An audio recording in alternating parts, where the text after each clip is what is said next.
یہ بتائیے گا کہ اس وقت عمران خان صاحب جو تھے وہ آج انہوں نے خطاب بھی کیا ہے جوڈیشل کمپلیکس میں، وہ کیوں نہ گئے، کیا وجہ ہے؟ کہا جا رہا ہے کہ وہاں پہ کوئی پلاننگ تھی، منصوبہ بندی تھی، اس وجہ سے وہ وہاں پہ اندر داخل نہیں ہوئے، تو کیا ہوا؟ کوئی تھوڑا سا آپ بتائیں گے اس حوالے سے؟ آسما، مجھے تو لگتا ہے یہ بات کا کوئی سوچا ہوا بہانہ ہے اپنے اس عمل کو جسٹیفائی کرنے کے لیے جو بالکل ہی جس کا کوئی جواز نہیں تھا، اور وہ یہ کہ وہ ایک جلوس اور جتھا لے کے باقاعدہ اس عدالت پہ حملہ آور ہوئے جس عدالت کے وہ گیٹ تک آئے، بلکہ کہا گیا کہ گیٹ کی گاڑی ان کی تھوڑی سی اندر آئی اور پھر واپس اس لیے چلی گئی کہ پتھراؤ شروع ہو گیا تھا۔ تو اگر عمران خان کو اس سازش کا پتہ تھا تو وہ کیسے لاہور سے چل بائی روڈ جو ہے عدالت کے گیٹ تک آئے، وہاں اندر تک آئے اور پھر واپس چلے گئے؟ تو یہ ان کو کب پتہ چلا کہ اندر کچھ لوگ موجود ہیں؟ اور یہ کیسا ایک بہانہ ہے کہ پاکستان کی عدالتوں کے اندر لوگوں کو قتل کیا جاتا ہے؟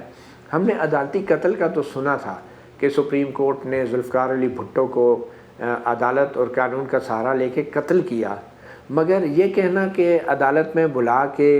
کمرہ عدالت کے اندر وہ اکیلے ہوتے تو پتہ نہیں انہیں مار دیا جاتا، یہ مجھے کوئی فوبیا لگتا ہے، کیونکہ اب جا کے یہ ایکسکیوز صرف اس وجہ سے دی جا رہی ہے کہ اب یہ واضح ہو گیا ہے کہ عمران خان جو ہیں وہ عدالت میں پیش نہیں ہونا چاہتے، کیونکہ قانونی اعتبار سے اگر وہ پیش ہو جاتے تو ان پہ فرد جرم عائد ہونی تھی، اور اگر ایک دفعہ فرد جرم عائد ہو جائے تو اس کے فوراً بعد بہت تیزی سے معاملات آگے چلتے اور ان کے حوالے سے کیس کا فیصلہ بھی آ سکتا تھا، اور وہ اچھی طرح فیصلہ جانتے ہیں کیونکہ شواہد ایسے ہیں، گواہان ایسے ہیں، دستاویزی ثبوت ایسے ہیں کہ جن کی بنیاد پہ یہ ثابت ہوتا ہے کہ عمران خان نے جو آمدنی حاصل کی ان تحائف کو بیچ کر، توشیخانہ تحائف کو بیچ کے،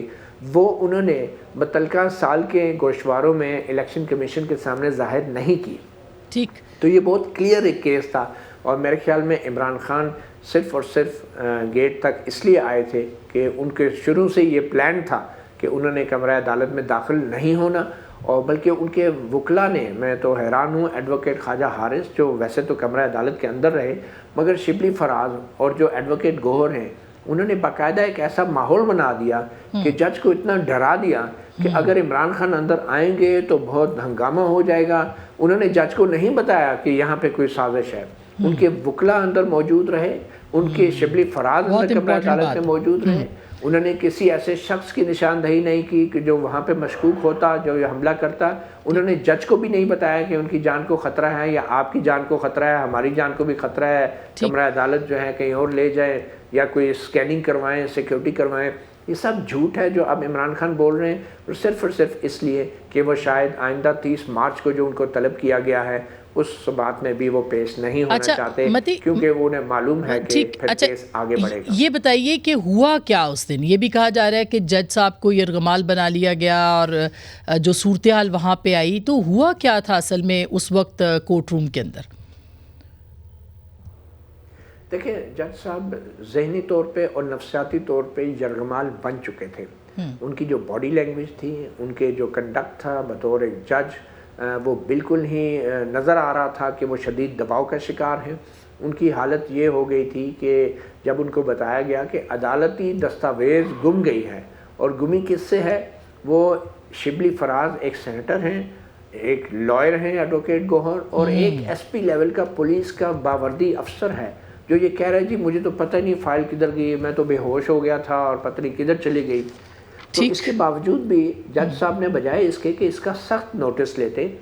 اور آج کے آرڈر میں بھی جو انہوں نے تحریر کی ہے کہ جیسے کچھ ہوا ہی نہیں، اور انہوں نے کہا چلو ہم کمپیوٹر سے ایک اور پرنٹ آؤٹ نکال لیتے ہیں، کوئی مسئلہ نہیں، وہ تو میرے کمپیوٹر میں بھی پڑا ہے، وہ ایک عدالتی فائل تھی۔ جج صاحب نے اپنے آرڈر میں لکھ دیا کہ بس جی حاضری ہو گئی، مطلب جان چھڑائی ہے۔ تو یہ ذہنی دباؤ تھا جس کے نیچے جج ڈسٹرکٹ اینڈ سیشن جج ظفر اقبال نے وہ تمام کارروائی کی، اور بیانات بھی لکھوا لیے، وکیلوں کو بھی گواہ بنا دیا، جو فیسیں لے کے عمران خان کی وکالت کر رہے ہیں وہ بھی گواہ بننے پہ تیار ہو گئے، ان کا بھی ایک دو جملے لکھوا لیے اور ان کی حاضری لگا دی، اور بلکہ یہ بھی کہا کہ وارنٹ گرفتاری بھی کینسل، بہرحال وہ تو ویسے بھی پیش ہونے کے بعد ختم ہو جاتے ہیں،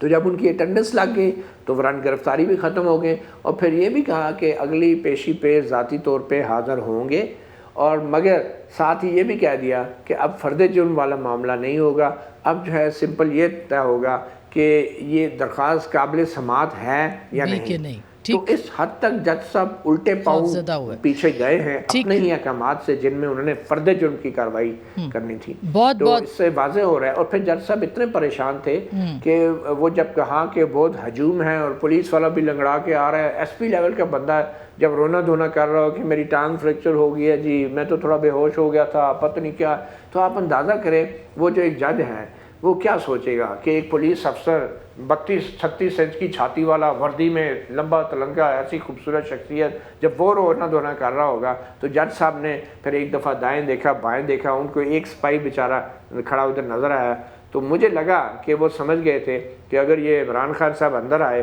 تو پھر ہجوم بھی آئے گا، اور جب ہجوم آئے گا تو پھر جج صاحب کو بھی بچانے والا کوئی نہیں ہوگا۔ تو انہوں نے جان چھڑائی اور بڑی تیزی میں اپنے ہی جو ماضی کے جو احکامات تھے ان کے اوپر وہ ان کو نافذ کرنا بھی وہ بھول گئے۔ بہت شکریہ، تھینک یو سو مچ۔